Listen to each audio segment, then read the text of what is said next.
Boa tarde, meus amigos. Hoje é dia 24 de fevereiro de 2021. Mais uma vez aqui para compartilhar uma palavra, trazer uma reflexão aos amigos inscritos. Para você que não é inscrito, se inscreva no canal, deixe o seu joinha para que o YouTube recomende os nossos vídeos e os nossos conteúdos a muito mais pessoas, para que mais pessoas tenham acesso à verdade dos evangelhos, à verdade da palavra de Deus. Tá bom? Hoje eu queria fazer um paralelo sobre a André Surak e a Igreja Universal. E te faço já uma pergunta. Quem é que está certo? Ou quem detém, no caso, a verdade? A André Surak que saiu e se calou diante daquilo que ela descobriu dentro dos bastidores? Ou a instituição universal que agora tenta denegrir a imagem da Andressa, chamando ela de perturbada, que ela voltou, a comer com os porcos?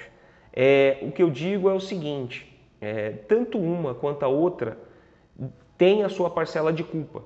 E cabe a nós avaliar isso. Cabe nós, diante do que das Escrituras nos mostram, avaliar a conduta de cada um, a postura de cada um. E eu aqui não estou fazendo o vídeo para denegrir e tampouco falar mal da André Surak. Mas eu queria pegar algumas de suas decisões fora da instituição universal e dizer o seguinte: aquilo que ela produz, aquilo que ela faz, dá munição para a instituição universal falar dela. Eu não estou aqui para falar quem está certo ou quem está errado, até porque todo o meu discurso contra a instituição universal tem a ver com o ensino dela, não tem a ver com os bastidores como a André Surak descobriu. Então, eu estou pouco me lixando para o que ela tenha descoberto dentro da instituição e nos bastidores da instituição. Sempre, os meus vídeos, eu vou sempre na questão do ensino, da teologia, das práticas da instituição universal. E só aí, para mim, ela já está 100% errada, tá? 100% errada. Então, eu quero fazer esse paralelo. Vamos lá. Para isso, pessoal, eu vou me utilizar do que a palavra de Deus nos diz. E eu vou ler alguns versículos e fazer esse paralelo sobre as atitudes da André Surak. E aí você tire a sua conclusão. E a posição da instituição universal contra a André Surak. Tá bom? Vamos lá. No livro de Mateus, no capítulo 18, no versículo 3, Jesus diz o seguinte: em verdade vos digo, que se não vos converterdes e não vos fizerdes como crianças, de modo algum entrareis no reino dos céus. Portanto, aquele que se tornar humilde como esta criança, esse é o maior no reino dos céus. E qualquer que receber em meu nome uma criança tal como esta, a mim me recebe. Mas qualquer que escandalizar um destes pequeninos que crê em mim, melhor lhe fora que se lhe pendurasse ao pescoço uma pedra e se submergisse na profundeza do mar. Eu vou ler uma versão diferente, só para você ter a ideia do que Jesus estava falando. Eu vou ler a mesma coisa, só que numa versão diferente. Diz o seguinte: eu afirmo a vocês que isso é verdade. Se vocês não mudarem de vida e não ficarem iguais às crianças, nunca entrarão no reino do céu. A pessoa mais importante no reino do céu é aquela que se humilha e fica igual a esta criança. E aquele que, por ser meu seguidor, recebeu uma criança como esta, estará recebendo a mim. Quanto a estes pequeninos que creem em mim, se alguém for culpado de um deles me abandonar, Jesus estava falando, lembre-se, de algum deles me abandonar, seria melhor para essa pessoa que ela fosse jogada no mar, mais fundo do mar, com uma pedra grande amarrada no pescoço. Ai do mundo por causa das coisas que fazem com que as pessoas me abandonem. Essas coisas têm de acontecer, mas ai do que é culpado. Mateus 18, do versículo 3 ao 7. Por que eu estou lendo isso? E aí agora eu vou lá para Romanos, no capítulo 9, no versículo 30. O apóstolo Paulo diz o seguinte: que diremos, pois? Que os gentios que não buscavam a justiça alcançaram justiça? Sim, mas a justiça que é pela fé. Mas Israel, que buscava a lei da justiça, não chegou à lei da justiça. Por quê? Porque não foi pela fé, mas como que pelas obras da lei, tropeçaram na pedra de tropeço. Como está escrito: eis que eu ponho em Sião uma pedra de tropeço e uma rocha de escândalo, e todo aquele que crer nela não será confundido. Vou ler de novo, pessoal. Que diremos, pois? Que os gentios que não buscavam a justiça alcançaram a justiça? Sim, mas a justiça que é pela fé. Mas Israel, que buscava a lei da justiça, não chegou à lei da justiça. Por quê? Porque não foi pela fé, mas como que pelas obras da lei tropeçaram na pedra de tropeço. Como está escrito: eis que eu ponho em Sião uma pedra de tropeço, uma rocha de escândalo, e todo aquele que crer nela não será confundido. E agora vamos lá para Isaías. Isaías, no capítulo 8, apenas 2 versículos. Ao Senhor dos exércitos, a Ele santificai, e seja Ele o vosso temor, e seja Ele vosso assombro.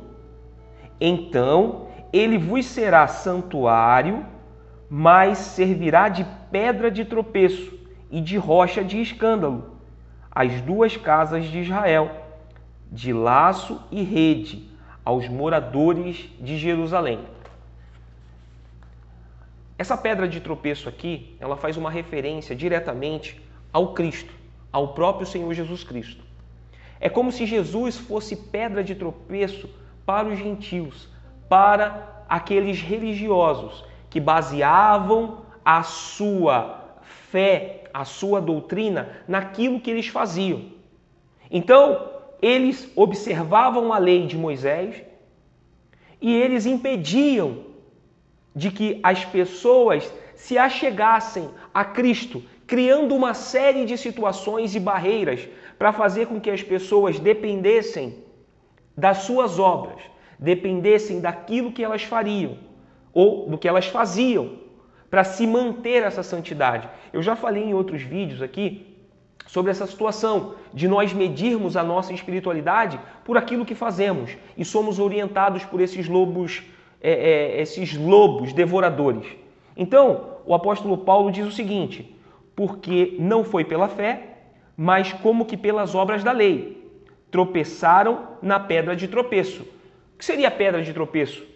Ou o que era essa pedra de tropeço, se não o próprio Cristo que se fez encarnado e mudou a forma como nós deveríamos tratar o nosso irmão, tratar o nosso próximo, nos relacionarmos com Deus. Não mais por aquilo que fazíamos, não mais por aquilo que nós dessemos, mas por aquilo que Ele estava nos oferecendo na pessoa dele, em ressignificar a lei na graça que Ele ali estava personificando, Ele mesmo, mostrando como nós deveríamos nos relacionar. Então, ser pedra de tropeço, hoje, primeiro, você precisa entender que existem duas situações de pedra de tropeço. Primeiro, aquela que o diabo nos coloca, que nós podemos tropeçar se nós andarmos vacilantes, de acordo com os nossos desejos, de acordo com as nossas vontades. E existe a pedra de tropeço que o próprio Deus nos coloca. E como seria essa pedra de tropeço que Deus nos coloca? Eu não preciso aqui explicar as pedras de tropeço que o diabo nos impõe. Que a gente, muitas vezes, nós procuramos essas pedras de tropeço, Mas vamos lá, vamos culpar o diabo, vamos colocar a culpa naquele que já é culpado. O diabo nos impõe algumas situações e nós decidimos aquilo que vamos fazer, como vamos reagir, correto? Legal. Então entendemos como é a pedra de tropeço supostamente colocado pelo diabo, pelo inimigo. Agora vamos às pedras de tropeço que o próprio Deus nos coloca. E aqui é uma referência direta ao próprio Cristo. Jesus nos disse o seguinte: o primeiro mandamento é amar a Deus sobre todas as coisas e o próximo como a nós mesmos. Legal? Legal. Agora vamos exemplificar isso no papel que a Andressa Urach está exercendo agora longe da instituição universal. Ela saiu.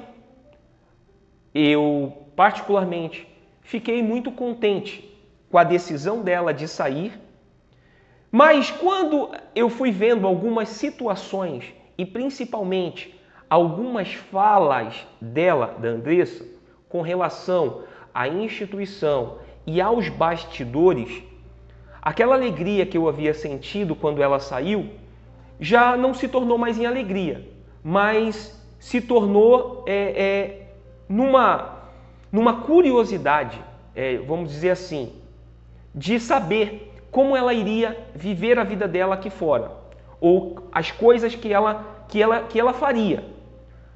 E na minha cabeça eu entendi o seguinte: não, eu acho que o Senhor Jesus se revelou para ela, que realmente ela entendeu e ela vai buscar Deus.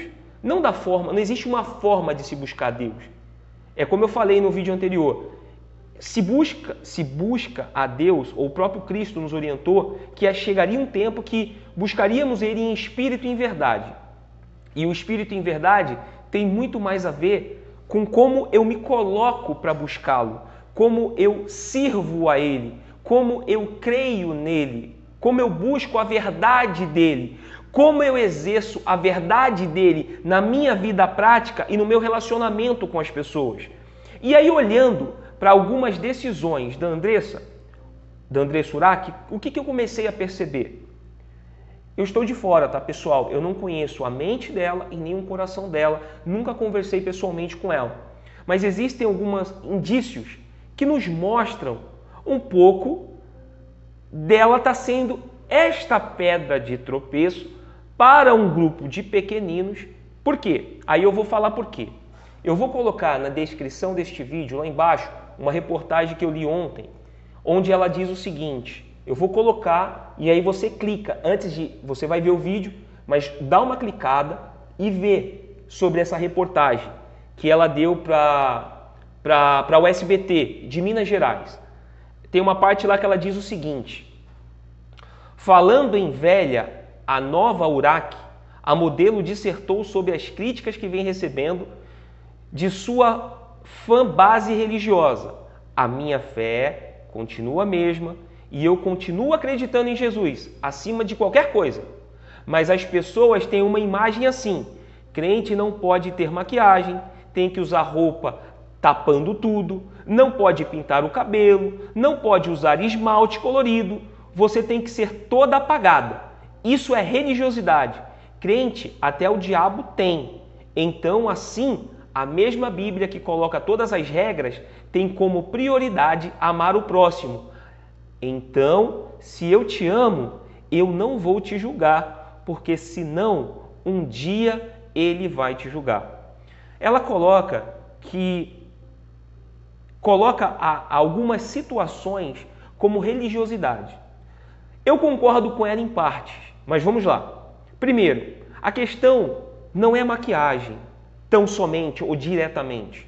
A questão não é a vestimenta diretamente, uma roupa um pouco mais colada, que acaba sensualizando. Ou a questão, vamos lá, ela coloca ainda sobre esmalte, pintar cabelo e tudo mais. Vamos agora criar uma situação diferente disso que ela está falando. Vamos imaginar que a mulher, ela pinte o cabelo de uma cor que não chame tanto atenção, mas ela foi lá e pintou o cabelo. Ela pintou as unhas, colocou uma roupa que não marque ao seu corpo, que não desenhe esculturalmente o seu corpo. Por quê?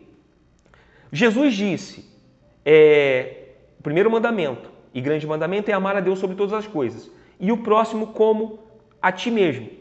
A Andressa mencionou que se a gente ama o próximo, a gente não o julga. Olha só como ela está usando os versículos de forma aleatória e solta. E se a gente precisa ir para o contexto disso. Então, quando eu amo o meu próximo, ou se eu amo o meu próximo, eu não vou ser pedra de tropeço para ele. Como isso? Ela voltou a divulgar o Miss Bumbum. Ela colocou uma roupa totalmente sensual, com o bumbum de fora. Eu vou mostrar, eu vou colocar a reportagem aqui.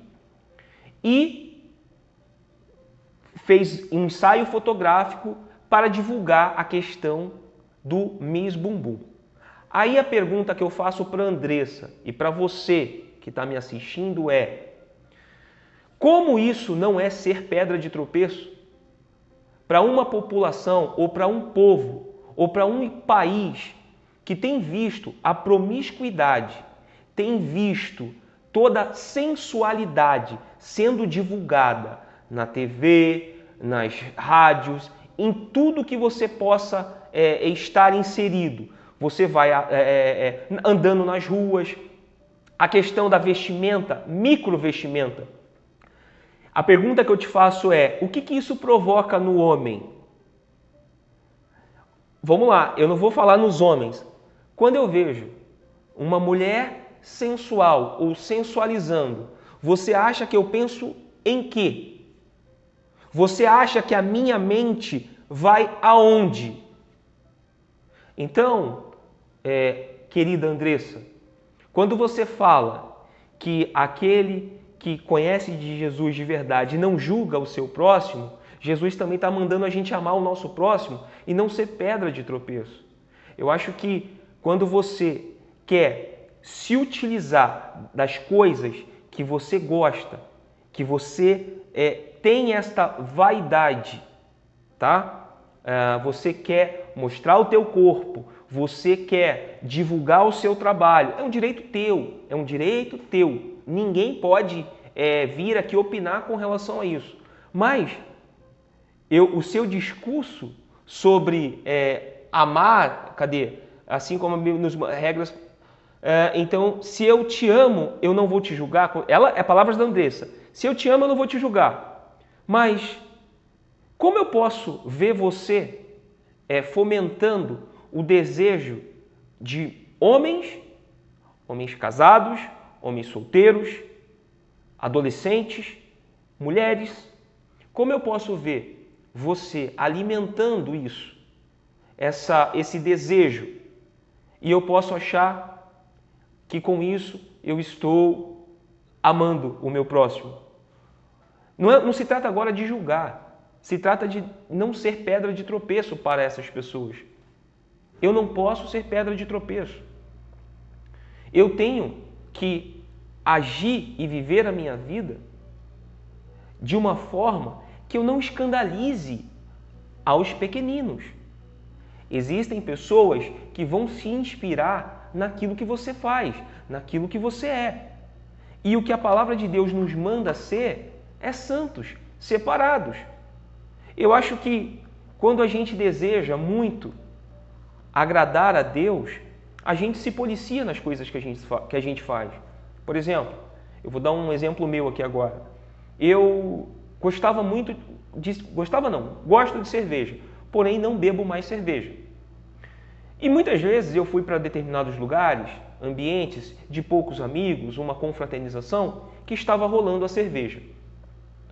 Se você me perguntar, sentiu vontade de beber? Sim, senti vontade de beber. Você bebeu? Não, não bebi. Por que eu não bebi? Estou falando de mim agora. Eu não bebi, primeiro porque eu preciso ser uma referência de um seguidor de Cristo.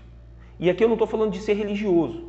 Eu estava no ambiente, mas eu não deixei o ambiente me envolver e me moldar. Pelo contrário, eu estava no ambiente e as pessoas que estavam ali, elas precisam entender que eu fiz uma escolha. E na escolha que eu fiz, é possível viver a Cristo, se relacionar, se conversar, mas sem escandalizar. Então, eu não bebi, não é porque eu não queria, porque eu queria tomar uma cerveja, mas eu não bebi porque eu não posso escandalizar na escolha que eu fiz. Então, para esse discurso da Andressa, você não é proibida de usar qualquer que seja o tipo de roupa. Você pode usar a maquiagem que você quiser. Mas lembre-se, você faz com que pessoas tropecem naquela roupa sensual que você está utilizando. Então, acho que tem que desenhar assim para as pessoas entenderem. Então, se você acha que a sua postura é correta, quando a instituição universal vier te acusar, até porque eles não tem nem como acusar, porque eles ensinam lixo, então eles usam a sua imagem para poder amedrontar ainda mais as pessoas que lá dentro estão. Então você vai criando uma cultura do medo e a pessoa acha que se ela sair, ela vai viver uma vida de libertinagem, uma vida perdida, uma vida que ela pode fazer todas as coisas, inclusive está em todos os lugares. E aí, o que me espanta é se utilizar de uma forma quebrada um versículo para dar base naquilo que eu estou fazendo. Quer ver? Eu vou te dar um exemplo.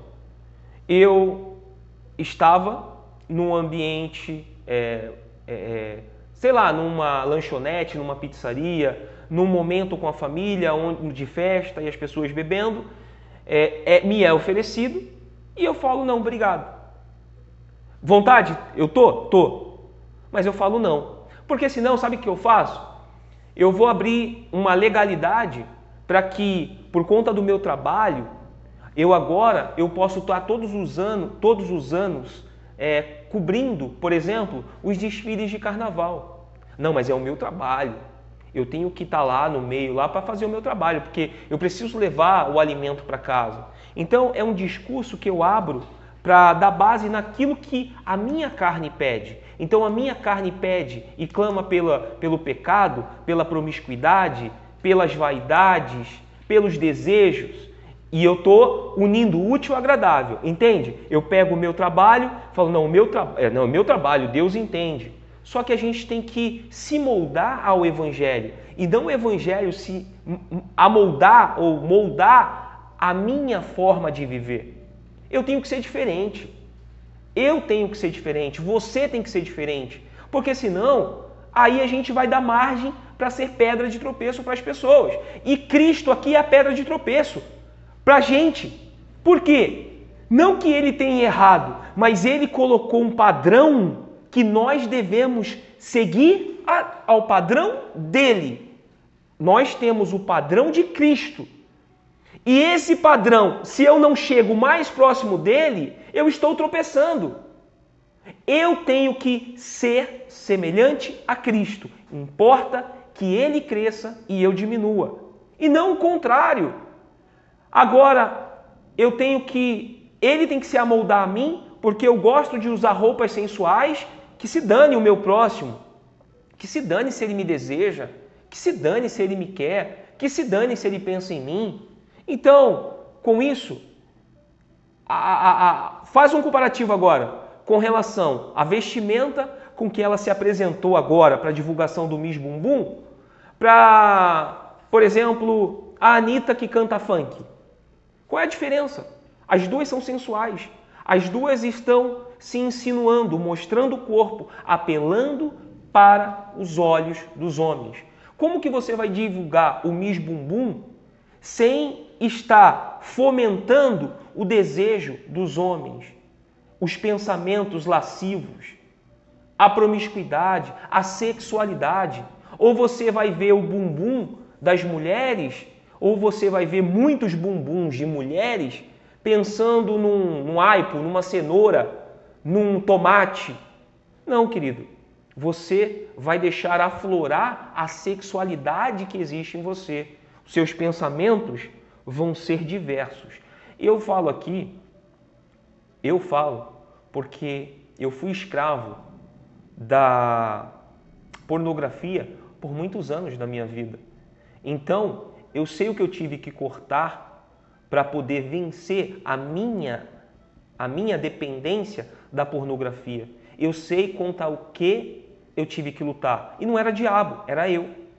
Eram as minhas vontades, eram as minhas fantasias. Então, esse discurso de que não julga, ama apenas, está errado. Eu não tenho que te julgar de verdade. É verdade, Andressa, eu não posso te julgar. Mas combater aquilo que você está tentando vender como uma verdade, não, isso está errado. Isso aí eu não posso ser conivente. Então, primeiro mandamento, eu amo a Deus. Depois eu amo o meu próximo. E eu me preocupo em não fazer com que o meu próximo tropece.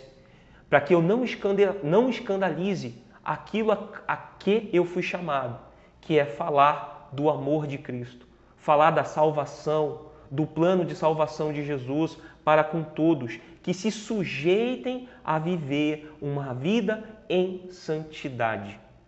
Nós não somos chamados à perfeição, mas somos chamados, sim, à santidade. Jesus disse, se quiser vir após mim, negue a si mesmo e tome a sua cruz.